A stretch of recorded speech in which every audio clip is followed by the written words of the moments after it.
So today we're doing one of my absolute favourite exercises. There's a lot of favourite ones, but we're going to do oysters. So today we're going to focus on oyster 1, and as always, check your alignment first before you start. If your hips are completely skewed, that muscle is going to work in a different way, so you want to make sure that everything is straight.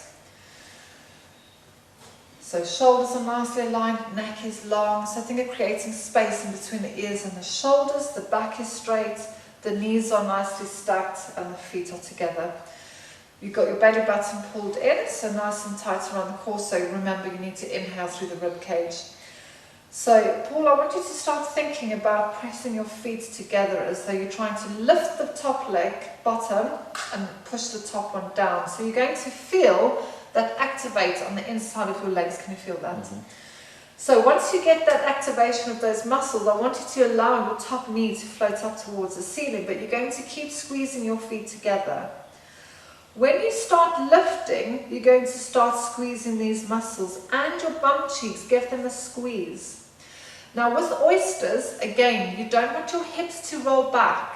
So you want to keep that angle quite small, because most people haven't got that much flexibility in the hip. If you're a dancer or a gymnast, you might be able to get your leg higher. But the higher you bring your leg, the more it's going to push your hips back. So you want to keep your angle quite small. It's not important how big the angle is, it's just that these muscles are working. I normally do this on an exhale up and an exhale down, but you can do it on an inhale up and an exhale down. Providing you can keep this pulled in and you breathe through the rib cage, it doesn't really matter. But you should, if you're squeezing your feet together and the legs, if you get to about 4 or 5, you should start to feel this. And it's a really good exercise for these muscles here and the bum cheeks. And he's up pretty hard. So we'll do one more just for good measure. Good.